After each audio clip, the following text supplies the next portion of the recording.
Lift your eyes. Hear my call. Rise.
In those days, the word of the Lord was rare. There were not many visions. The night was heavy, not empty.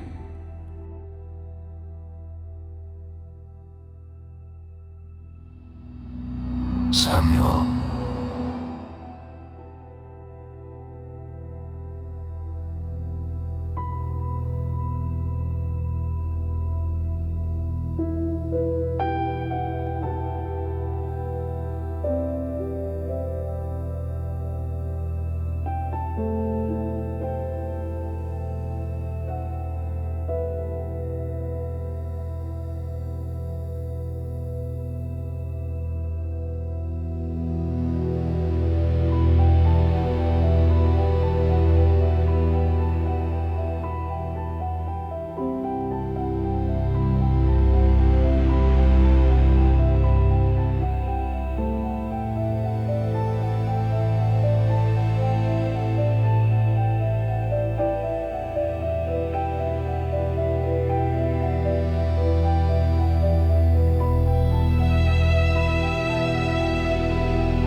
for your servant is listening.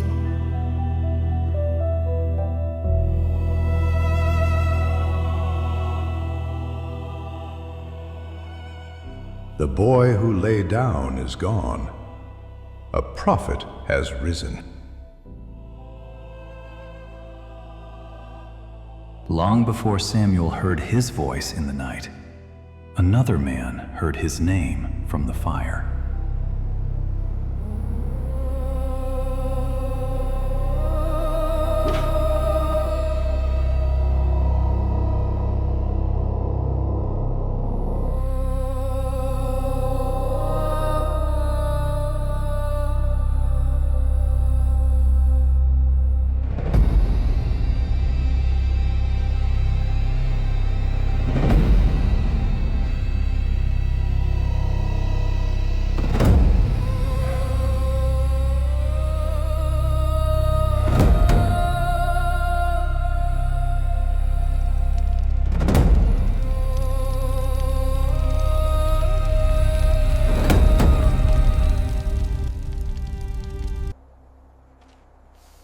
In Midian, I vanished.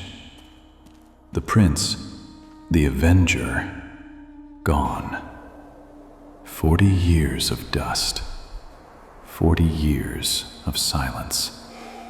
Far from Egypt, yet never far from the blood I left in the sand. The wilderness stripped me down until the man who once burned with strength became a shadow among sheep. Forgotten by Egypt, and perhaps forgotten even by himself. Then one day, the silence broke. Far off in the emptiness, a flame, alone, unmoving. I could have walked on, I could have turned away, but something in that fire would not let me go. So I turned aside to see. Step by step, the ordinary world fell behind me.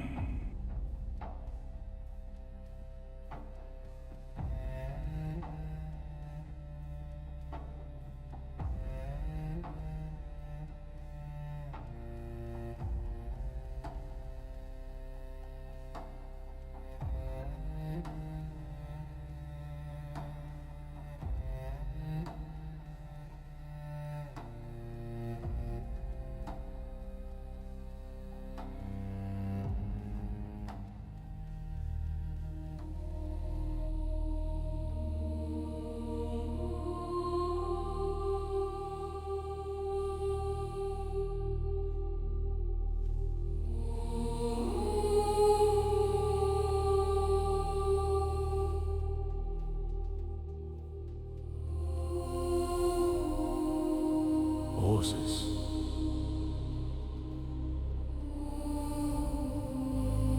Moses.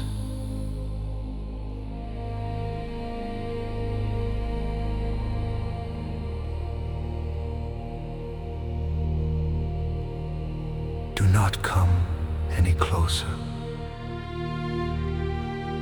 Take off your sandals from your feet. For the place where you stand is holy ground. I am the God of your father, the God of Abraham, the God of Isaac, and the God of Jacob.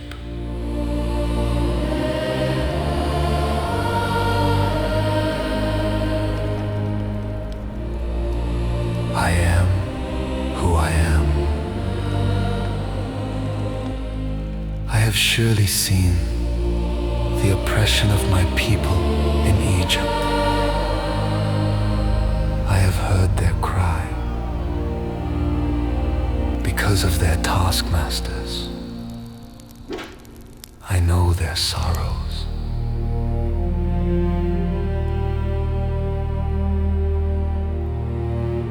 So I have come down to deliver them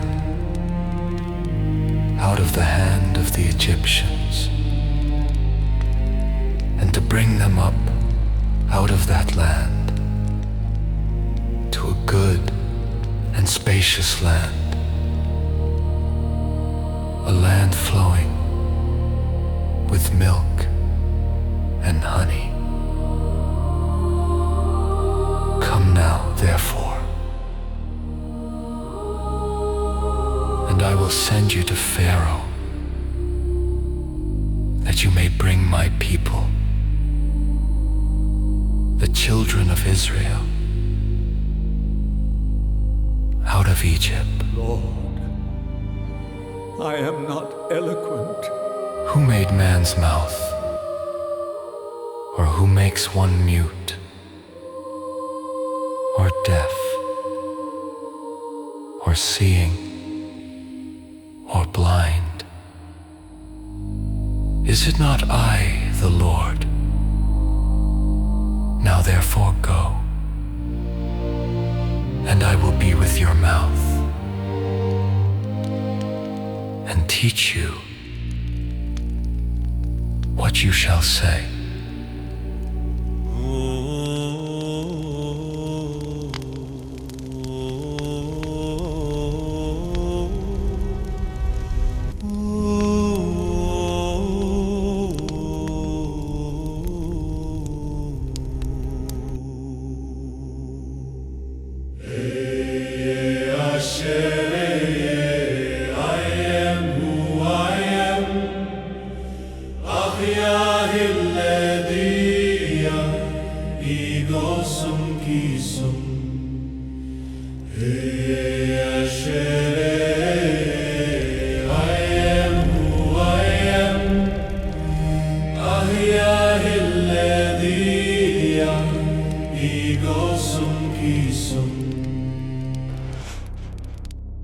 Moses carried God's command into the wilderness, but another man would soon be hired to stand against it.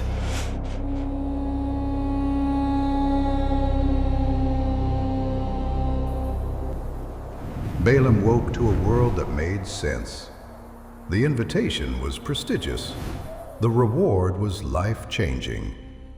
He had received a word that sounded like permission.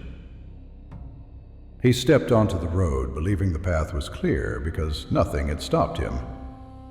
But there's a terrifying difference between permission and approval. Heaven had not only watched him leave, heaven had already arrived, waiting in the dust. He rose early, before doubt could interrupt certainty. There was no rebellion in his heart, only the quiet confidence of a man who believed the matter was settled. He saddled his donkey. He went with the princes of Moab.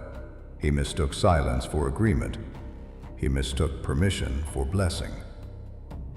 The road offered no resistance. The sky gave no warning. Nothing stopped him. That was the danger. Then the rhythm broke. The donkey slowed, not from fear, but from sight. It saw what Balaam could not see. It sensed what Balaam refused to consider. Balaam struck it. The road narrowed. The animal turned aside. Balaam struck it again. Pressed against stone, trapped between obedience and terror, the donkey stopped, and Balaam struck it harder. The animal saw the angel. The prophet did not. 3 times the path resisted him. 3 times he answered with violence, and still he did not see. Then the impossible happened. The donkey spoke. Not loudly, not in anger, simply truth. And Balaam answered it, as if nothing about the moment was strange. That was how blind he had become. Then the Lord opened the eyes of Balaam, not to comfort him, but to confront him. The angels stood in the road, sword drawn, not raised, not moving. He did not shout, he did not chase, he stood. The path was not blocked by confusion. It was not delayed by misunderstanding. It was blocked by God. And Balaam fell face down, not in worship, but in recognition. Your way is perverse before me.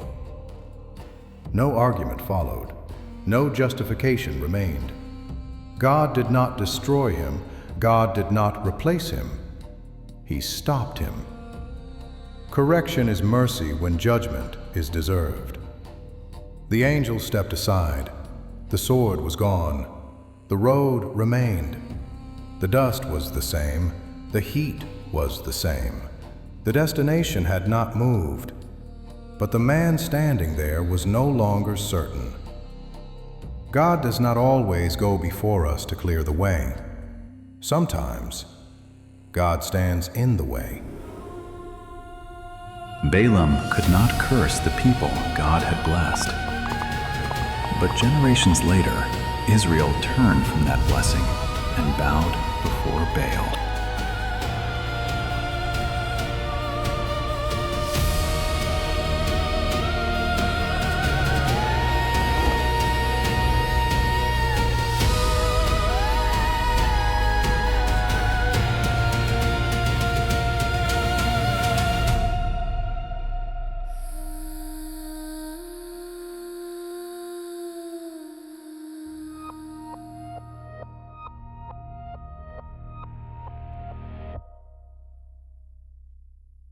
Por anos, o céu permaneceu trancado. Sem chuva, sem orvalho, sem misericórdia. A terra se fendeu, o gado sucumbiu, os altares emudeceram. E Israel aprendeu o que acontece quando o céu retém a sua voz.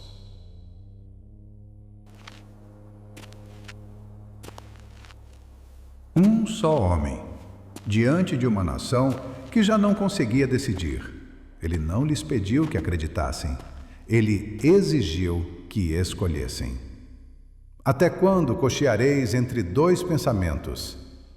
Se o Senhor é Deus, segui-o. Mas se Baal é Deus, então segui a Baal.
Clamaram desde a manhã até o meio-dia, mais alto, cada vez mais alto.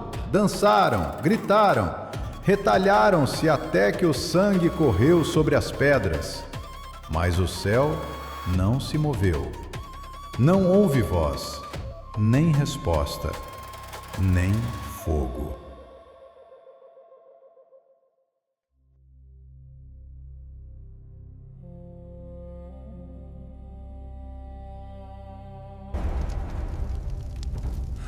Então Elias falou novamente, não para o céu, mas para o altar.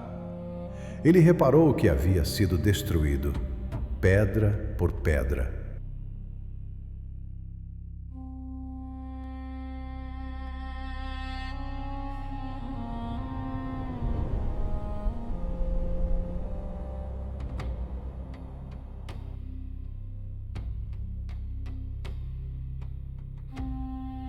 Organizou a lenha, colocou a oferta e derramou água sobre ela, uma vez, 2 vezes, uma terceira vez, até que nem mesmo o pó pudesse arder.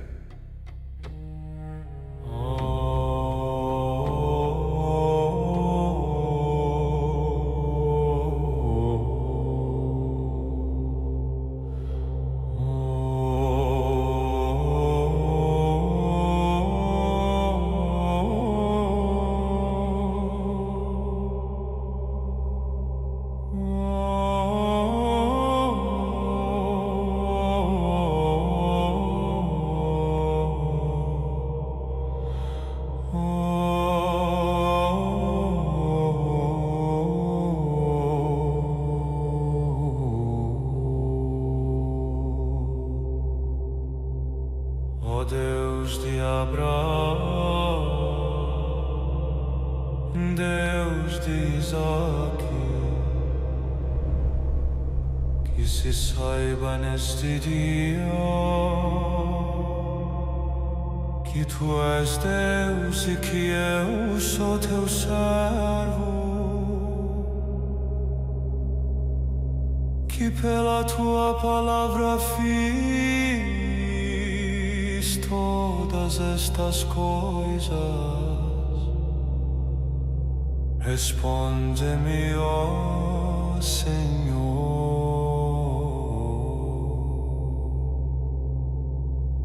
Responde-me, para que eles saibam que Tu estás voltando os seus corações para Ti outra vez.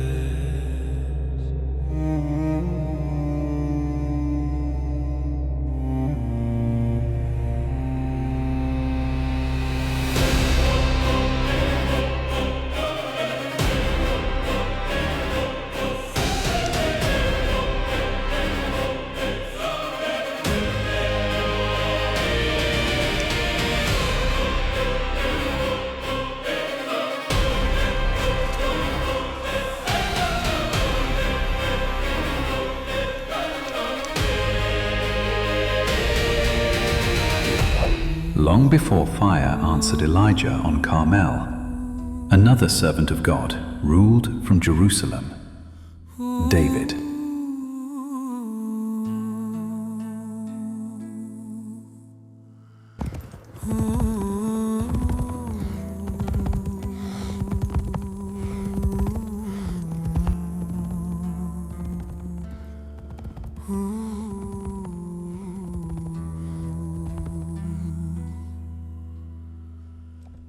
אלה ברכב ואלה בסוסים, אלה ברכב ואלה בסוסים, ואנחנו בשם יענו אלוהינו נזכיר. ואנחנו בשם יענו אלוהינו נזכיר. כבמו כה ידענו דרך המה קראו ונפלו, קולעו ונפלו, ואנחנו קמנו ואני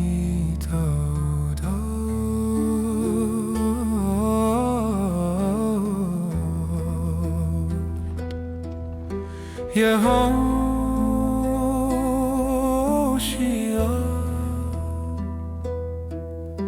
Yehoshia,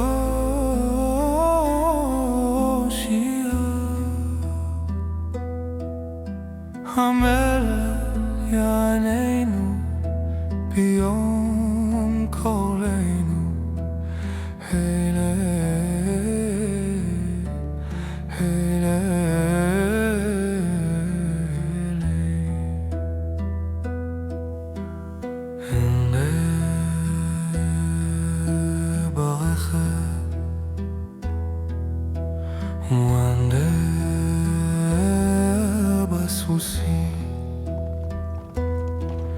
ואנחנו בשם ינו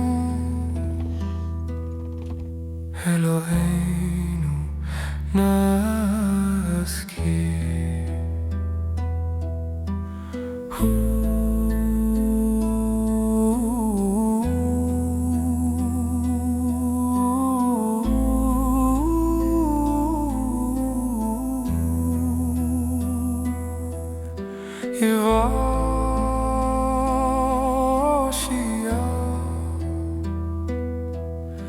Hamelech Yaneinu biyom karenu, ואנחנו בשם אלוהינו נזכיר.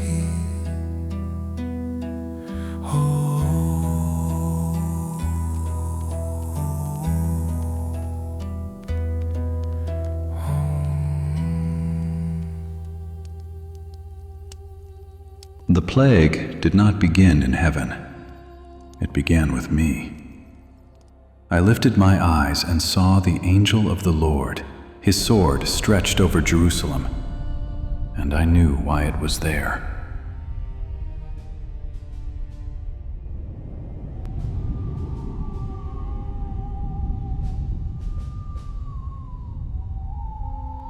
Israel was strong. Jerusalem was secure. And I wanted proof. Go through Israel and Judah. Count the people. Why should my Lord require this thing? Why should Israel bear this guilt? Joab resisted. He warned me. I did not listen. So the men went out through tribes, cities, and hills, and counted what I should have left in the hands of God.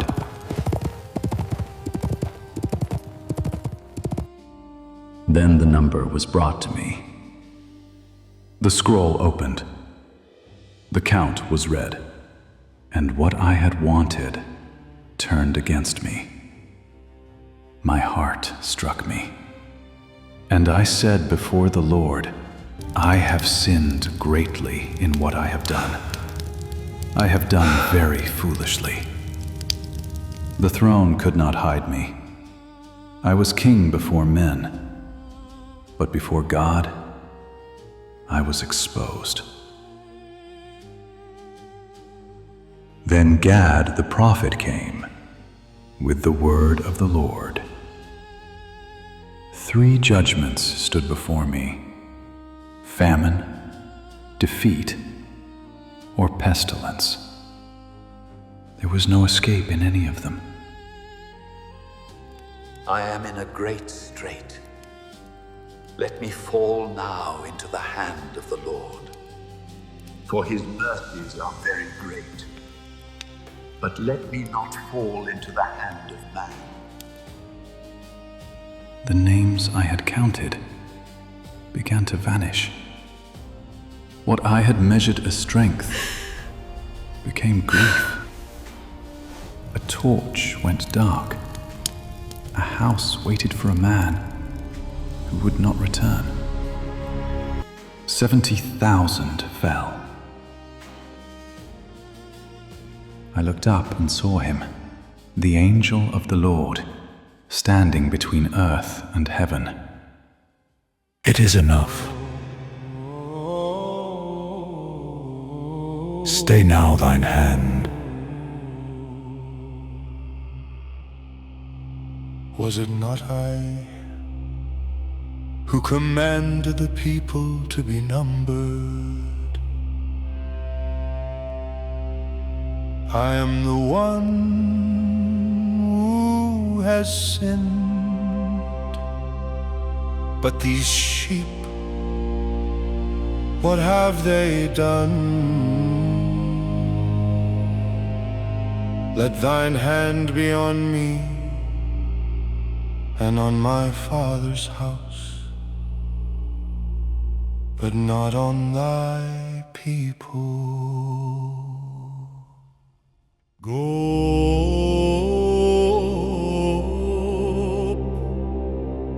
raise an altar to the Lord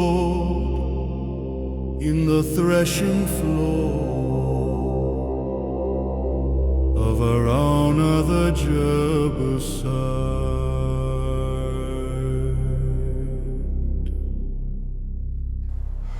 So I went. Araunah offered the place, the oxen, and the wood, but I would not take it. And I said, I will not offer burnt offerings unto the Lord my God of that which doth cost me nothing. I paid the price, and there I built the altar. Regret was not enough. There had to be sacrifice. I laid the offering down and called upon the Lord. Then he answered. Fire fell from heaven. The plague stopped, the wrath turned, and the angel put away his sword. Then I knew this ground had been chosen. Here judgment stopped. Here God answered by fire. Here mercy met me in the dust. The place of fear became the place of worship. And on this threshing floor, the house of the Lord would rise. Generations after David ruled from Jerusalem, the word of the Lord came to Jonah. Jonah, arise. Go to Nineveh, cry out against it, for their wickedness has come up before me.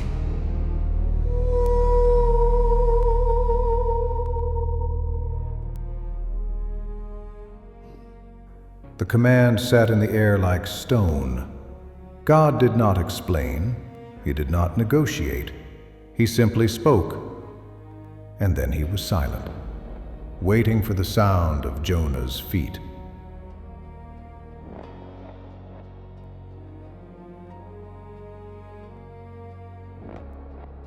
Every step toward Joppa was a step into a lie. Jonah wasn't running from a city. He was running from a presence.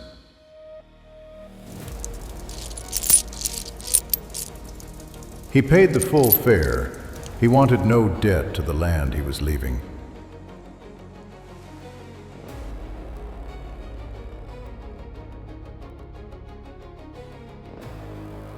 He descended into the lowest point he could find, curling into the dark, willing his mind to go blank.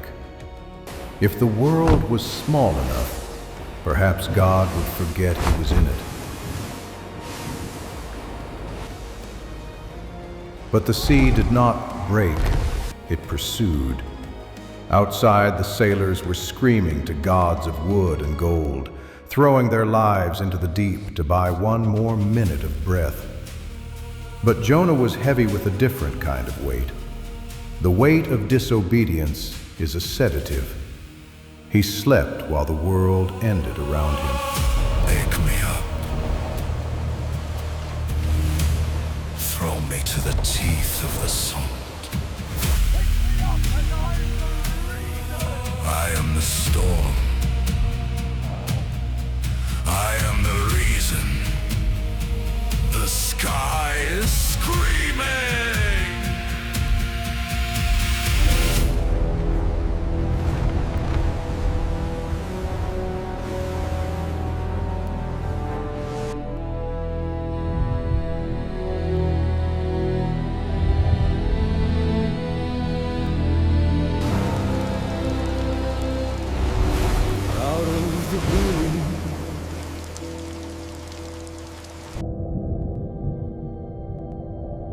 out of the deep.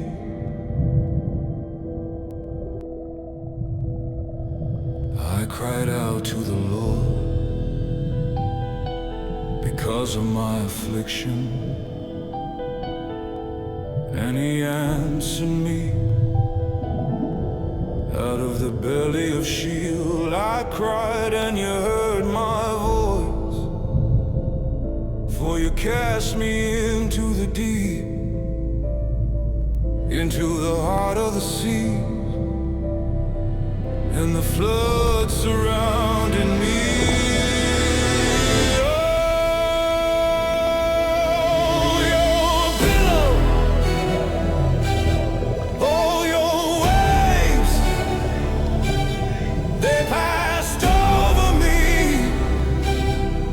Like a closing grave, I said, I am cast out of Your sight.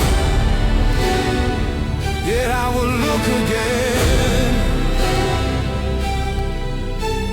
toward Your holy temple.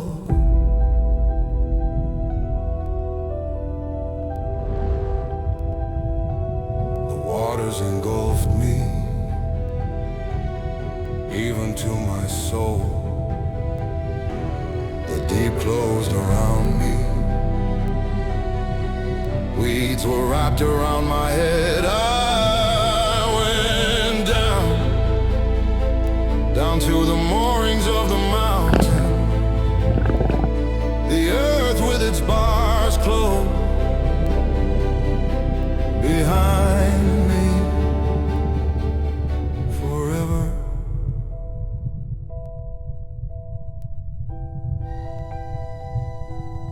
My soul fainted within me. I remembered the Lord, and my prayer went up to You.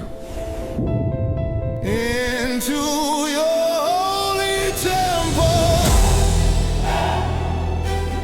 Oh, Your way,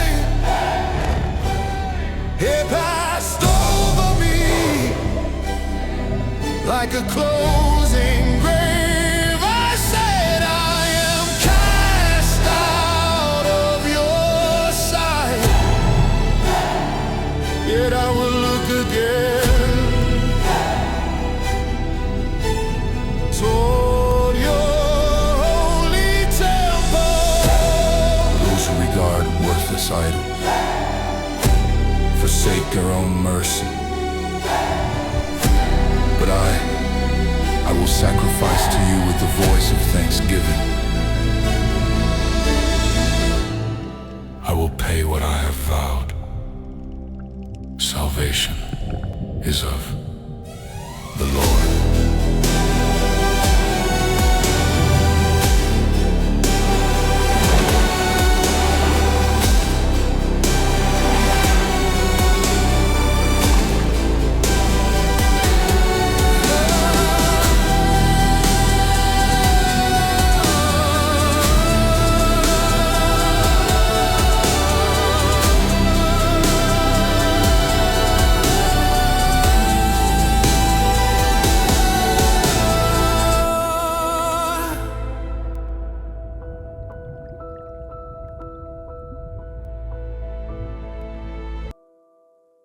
The enclosure opens.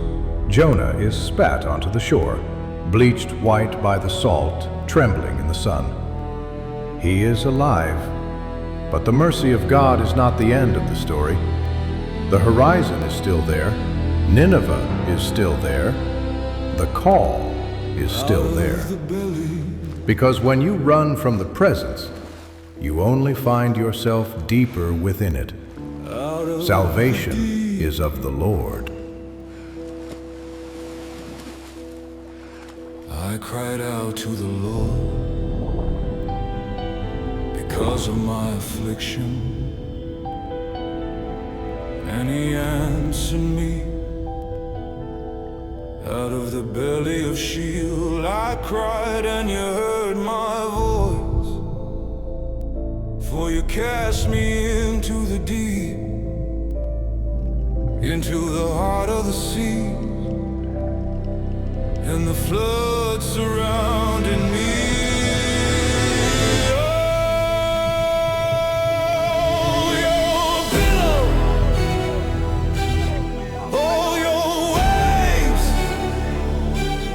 they passed over me like a closing grave. I said I am cast out of your sight,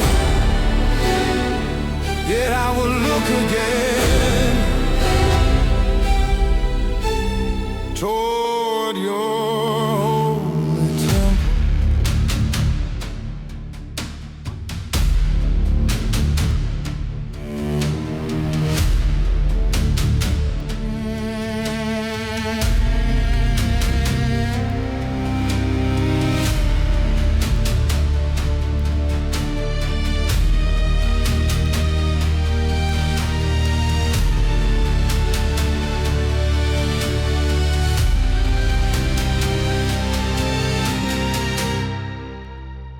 Have you considered my servant Job?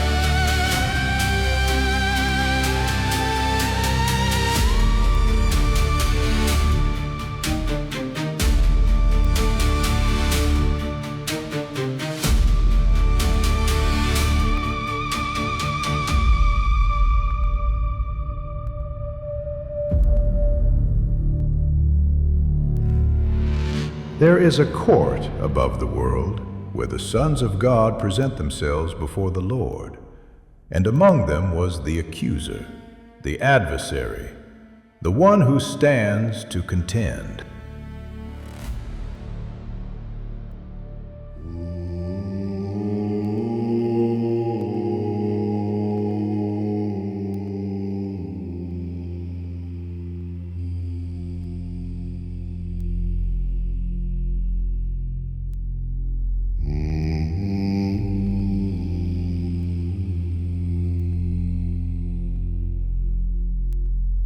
Have you considered my servant Job?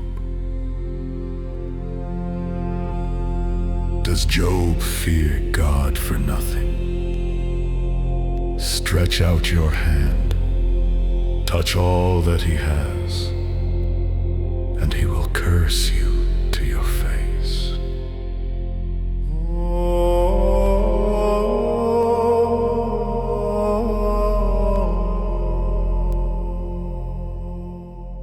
Very well. All that he has is in your hand. Only do not lay a hand on him.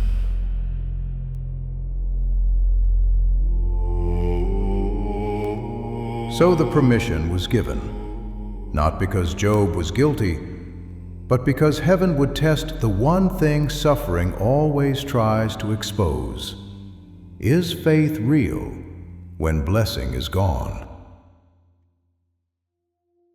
And on the earth, the day began like any other.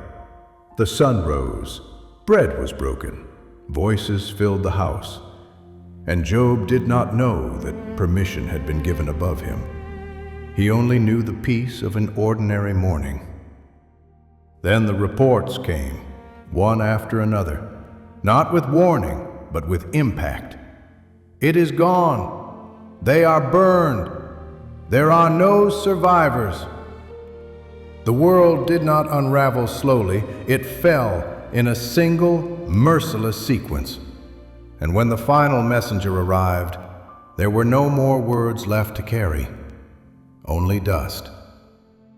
Job stood amidst the ruins of what he once called order, not because he was wicked, not because he was hidden in sin, but because the accuser was not satisfied, and the righteous can be crushed without explanation. He tore his robe, he fell to the ground, and he worshipped. The Lord gave, and the Lord has taken away. Blessed be the name of the Lord. It was not enough. His body was struck, pain without mercy, sleep without rest. Even the nearest voice to him said, "Curse God and die." But Job answered through the ash and the ache, "Shall we receive good from God and not trouble?" So he sat in silence, with grief like a weight on his chest. And heaven said nothing. And then Job spoke, not to perform, not to impress, to survive. He cursed the day he was born. Let the day perish that I was conceived. Let that night be darkness. Why did I not die at birth? His friends came. At first they sat with him in silence. Then they opened their mouths and turned grief into a trial.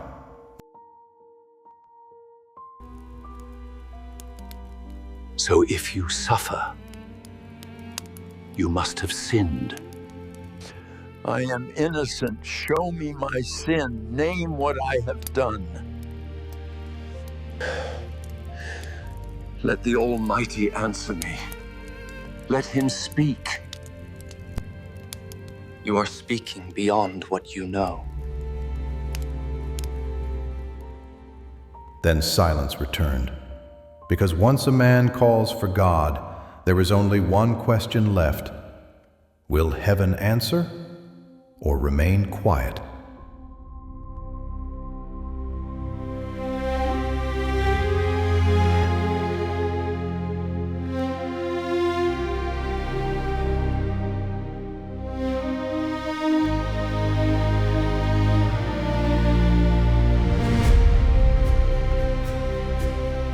Who is this that speaks in the dark without knowledge, without the spark? Gird up your loins, stand on the floor. I am the answer you're looking for. Were you when the foundations were laid, when the morning star sang on your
I have heard you, behold, the everything I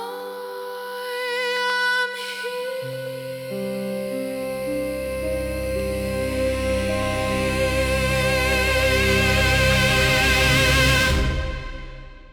And when the voice of the Lord fell silent, the story did not end.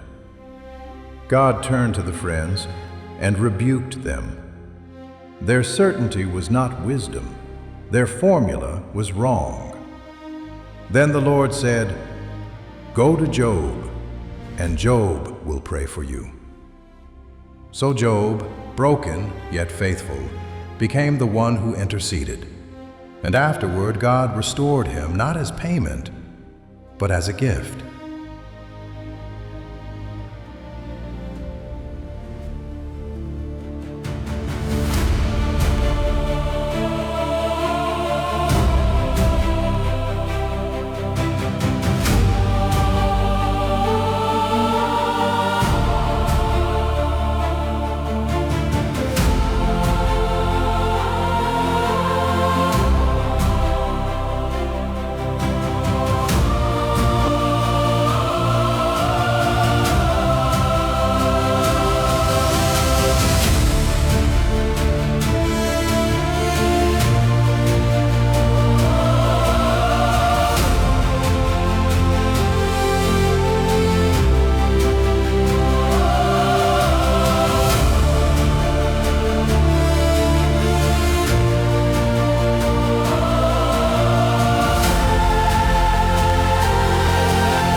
The steps ended, not because there were no more, but because I could not take another. The light ahead did not invite me, it confronted me. There was no horizon, only height. Not height you measure, height you answer to.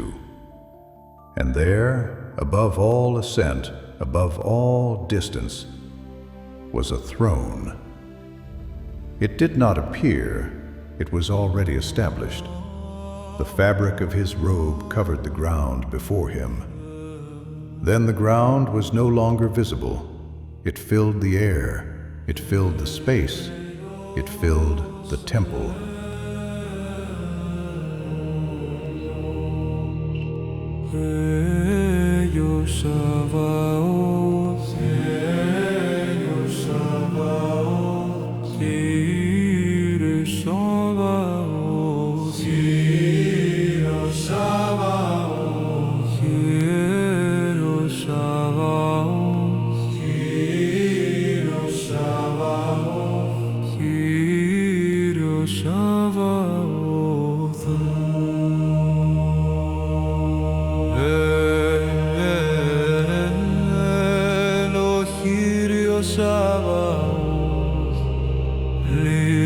Πάσα η γη της δόξης οχτού. Πλήρης, πλήρης, πάσα η γη της δόξης, δόξης αυτού. Λέει ο Σαββαώθ,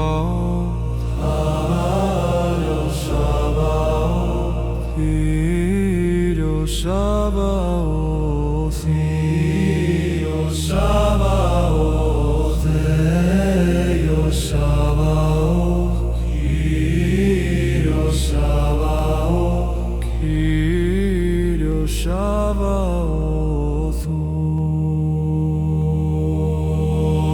Δόξης αυτό.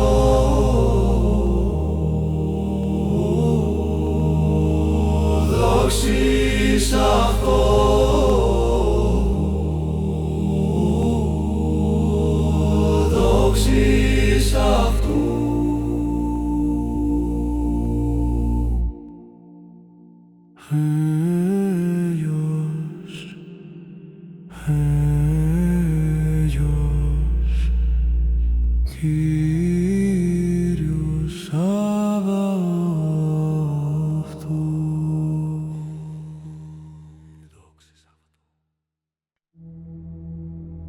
Woe is me.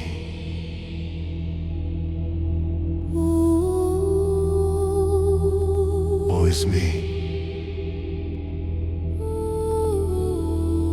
I am undone.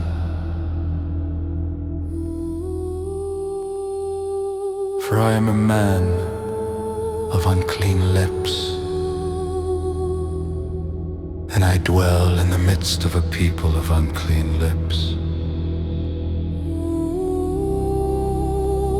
For my eyes have seen the King, the Lord of hosts.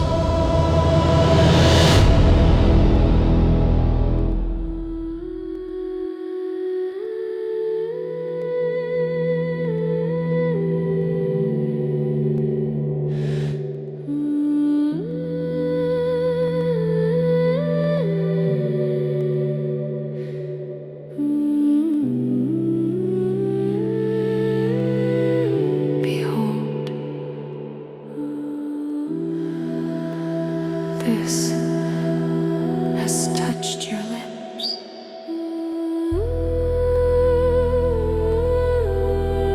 Your guilt is taken away.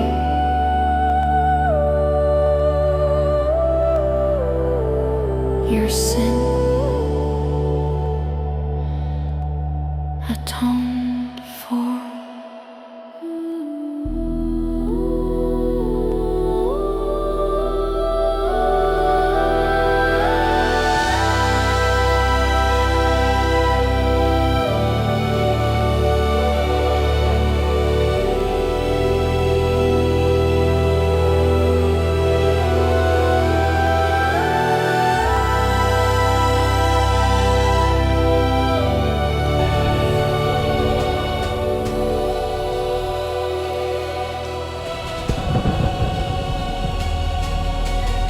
Whom shall I send?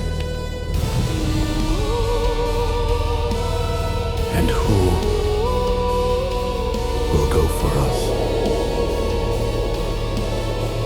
Here am I. Send me. Go. They will hear, but not understand. They will see, but not perceive, until cities lie waste, and houses stand without people, until the land is stripped bare. The dust of Babylon has a taste. It tastes of silence and forgotten names. I was among the exiles by the river Sheba, a man still breathing in a world that had moved on without me. The sky was a ceiling of brass, flat, indifferent. Then the weight of the air changed, as if the atmosphere itself suddenly realized who was standing behind it.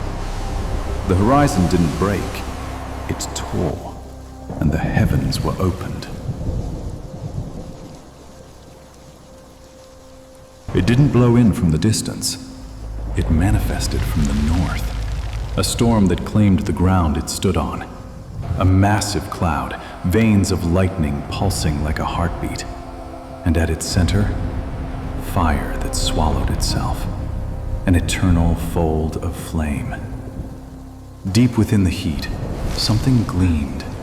Like electrum pulled from the forge, molten amber that refused to cool. This light was a scalpel. It didn't shine on us, it reached inside us. And there, in the heart of the furnace, was a presence, not a shape, a life.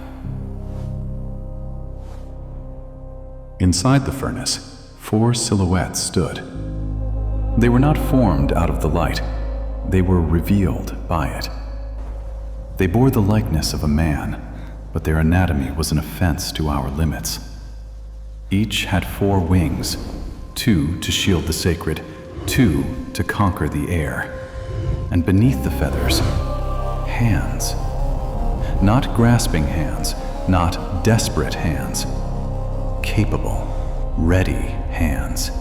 Instruments that moved before the thought was even finished. Their legs were unbending pillars of straight bronze. Their feet, like the hoof of a calf, sparked against the glass of the sky as if polished by judgment itself. In their faces, the whole of creation stood witness. I saw a man, intelligence stripped of pride. I saw a lion, sovereignty without the need for cruelty. I saw an ox, strength that had never known rebellion. And I saw an eagle, vision that cut through the darkness without confusion. These were not symbols, they were realities, and when they moved, their wings touched edge to edge, a living architecture of obedience.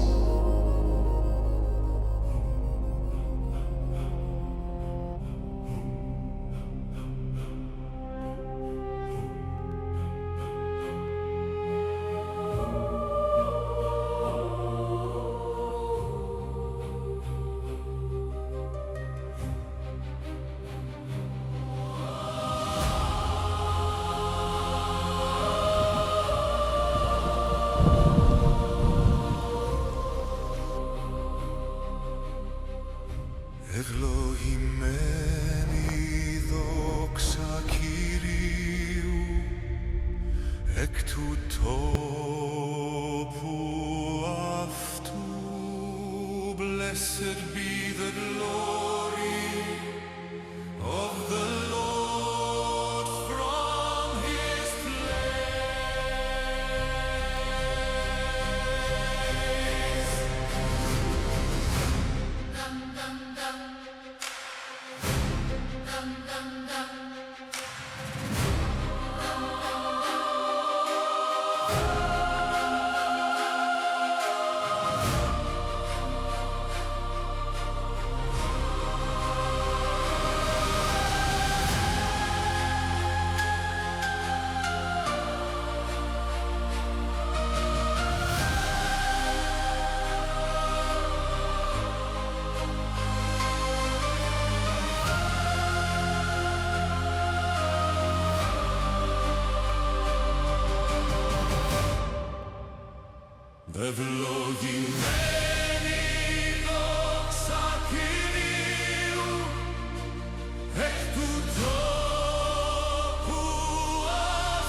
And beside each living creature, I saw a wheel, one beside each creature. Their appearance was like gleaming beryl, each formed as if a wheel were within a wheel.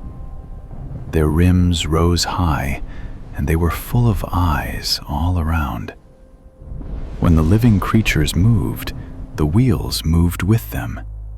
They did not turn as they went, for the spirit of the living creatures was in the wheels.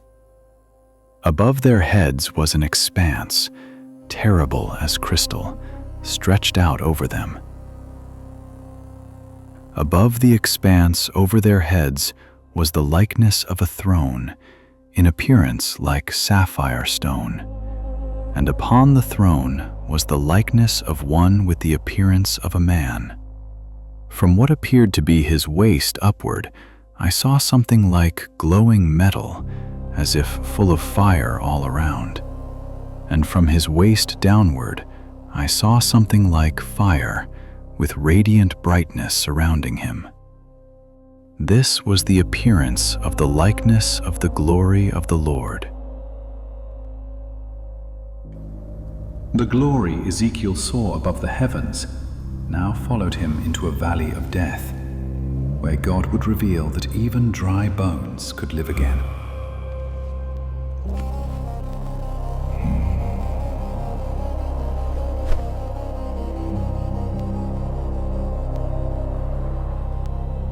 Man of dust,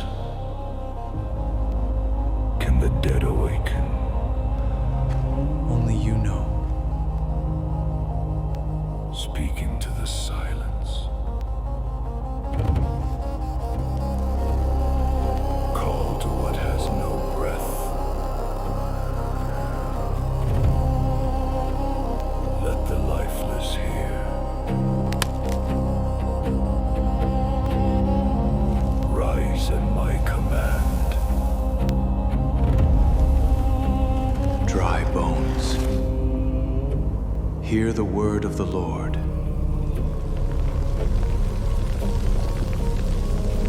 I said it, and for a moment, I heard only the wind, but the ground was already shaking beneath me. Then the shaking changed. It was not only violence, it had direction. The bones were not being thrown, they were being called. I heard the first scrape, dry, sharp, bone against bone. Then another. Then the sound spread across the valley. A skull turned in the dust. A rib pulled free from the sand. A shoulder bone dragged toward an arm. Slowly, as if it knew where it belonged. Then I saw the smallest bones move.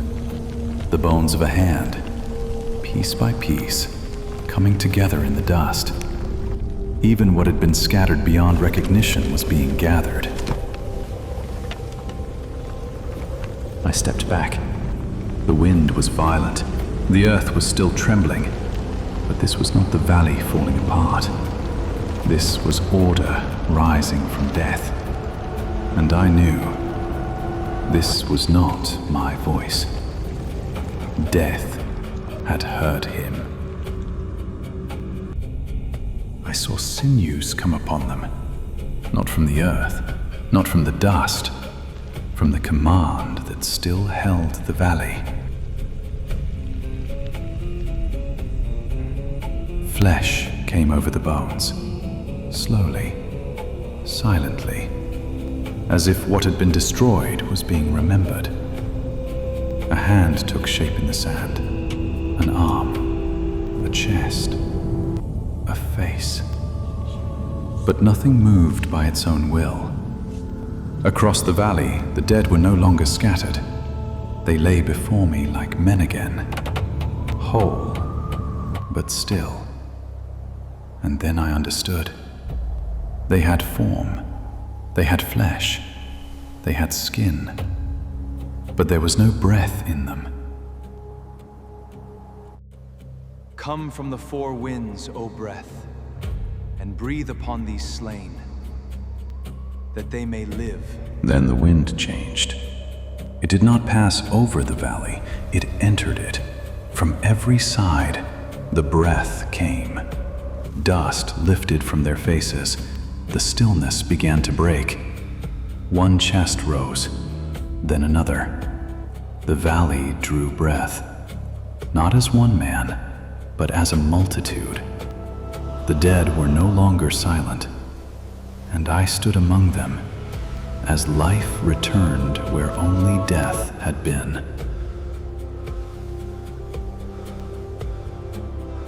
They stood before me, not as a crowd, but as a people restored. And then I understood. The valley was not only showing me death, it was showing me despair.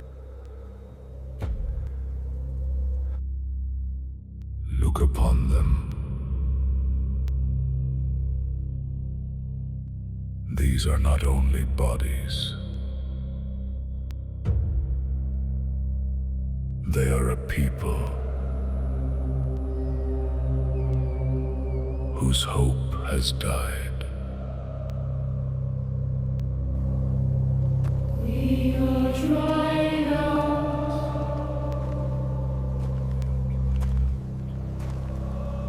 We are empty.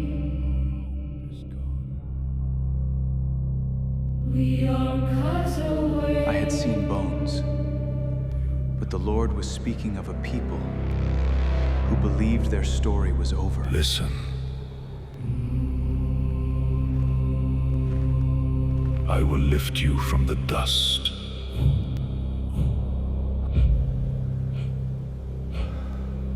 I will place breath within you.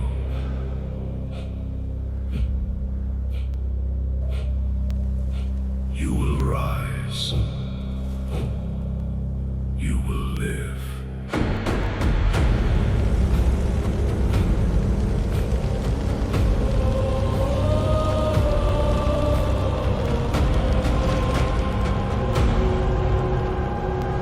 And I knew the Lord had not raised them only to show his power. He had raised them to restore hope. Centuries after Ezekiel saw breath return to the dead, light from heaven fell upon a man traveling to Damascus. I was not running from God. I thought I was defending him. There was one face I could not bury. Stephen. He died as if heaven had opened for him. Still, I pressed on. Letters in my hand, judgment in my heart. Damascus before me, heaven above me. I thought I was going to bind them. I did not know mercy was coming to bind me. The road was ordinary. That is what I remember most. Something moved above us. Not thunder, not storm. Something living. I had stood before councils. I had watched men tremble. But on that road, something in me trembled first. Then the light came. Not from the sun, from above the sun. I had carried letters with power over men, but no letter could stand before that light. The men with me heard terror. They saw the dust become fire. But the voice came for me. Saul, Saul, why persecutest thou me? Who art thou, Lord?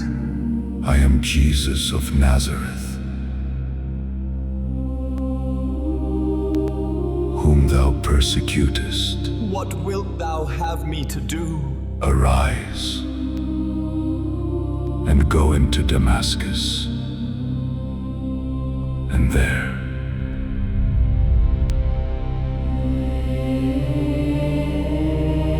it shall be told thee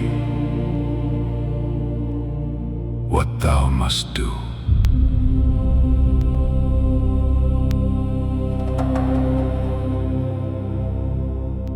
I opened my eyes, but the road was gone. I had crossed deserts with open eyes, but I had never seen. The letters were still there, the city was still ahead, but the man who carried them had been undone. I came to Damascus to take men by force. Now I had to be taken by the hand. No sword struck me, no chain held me, yet I had never been more conquered. I left Jerusalem with authority in my hand. I entered Damascus with another man's hand holding mine. Damascus received me in silence, not because the city was quiet, but because I had become silent inside. They led me into a room of stone and shadow. Bread was placed beside me, water beside me, but hunger had left me, thirst had left me. Only the voice remained. In the darkness, I saw them, the faces I had refused to see, the tears I had called necessary, the mercy I had mistaken for blasphemy. For 3 days I did not eat. For 3 days I did not drink. The man who had been so certain could no longer trust his own thoughts. I thought darkness was judgment, but in that darkness, mercy was already on its way. I did not know his name. I did not know he was afraid. He was one of them, one of the people I came to bind. Brother Saul, the Lord Jesus, who appeared unto thee in the way as thou camest, hath sent me, that thou mightest receive thy sight, and be filled with the Holy Ghost.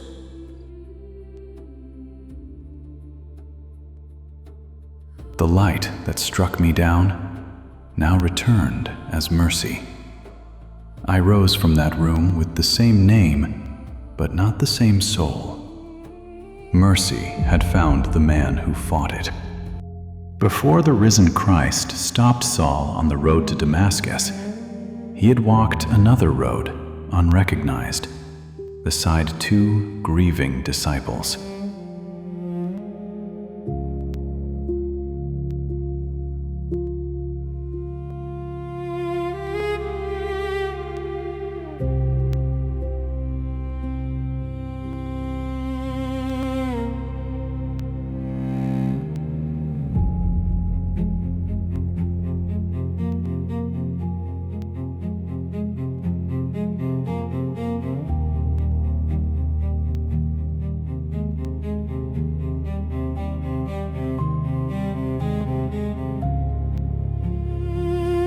We departed from Jerusalem as the day declined.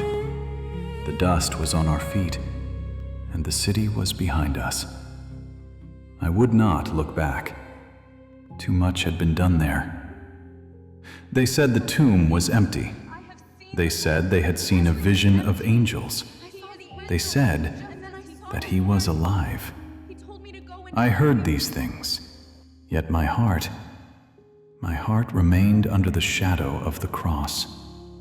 The shouting, the darkness, what they did to him. I sought to remember his words, but sorrow was strong within me. So we went on, not with peace, not with understanding. We went on because Jerusalem had become too heavy for us. And the day declined, and hope seemed far off.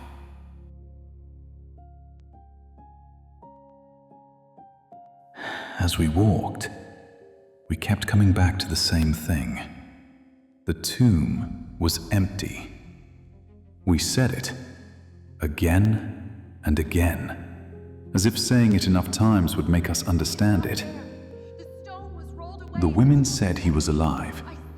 Others found the tomb exactly as they had said. But the cross was still nearer to us than the promise. We had hoped that he was the one to redeem Israel.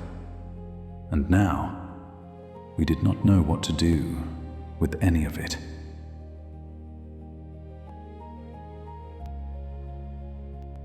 While we were yet speaking of these things, he came near.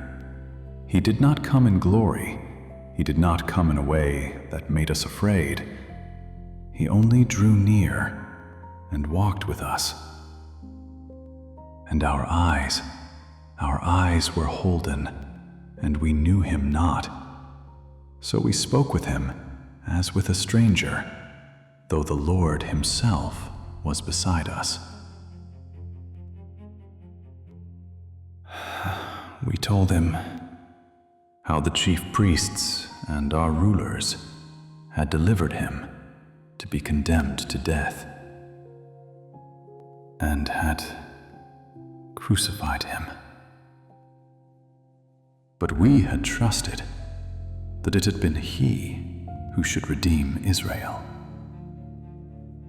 And now, beside all this, it was the third day since these things were done. Then he began to speak, not as a man arguing, not as one guessing at hidden things. He spoke as truth speaks when it will not leave a man in the dark. And as he spoke, the scriptures began to open before me. He spoke of the Lamb, and suddenly the wood of the cross would not leave my mind. He spoke of the rejected stone, and for the first time, I wondered whether the tomb was not defeat, but a door.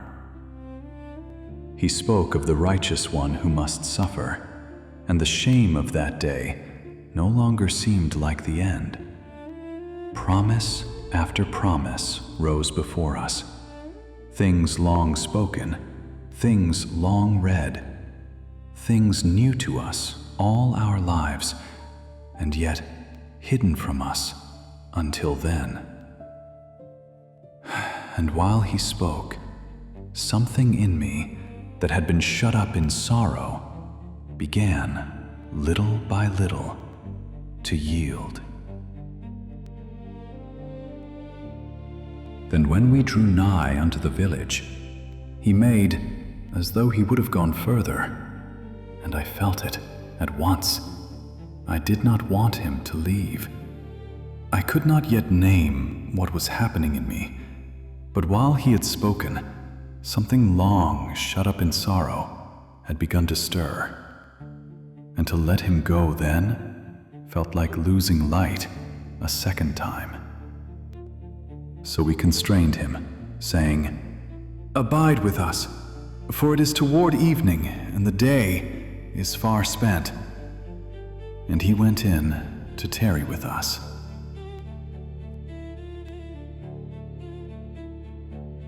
And it came to pass, as he sat at meat with us, he took bread, and blessed it, and brake, and gave to us, and our eyes were opened, and we knew him, and he vanished out of our sight. The bread was before us, the lamp still burned, but he was gone from before our eyes. And yet, in that moment, we knew that death had not held him.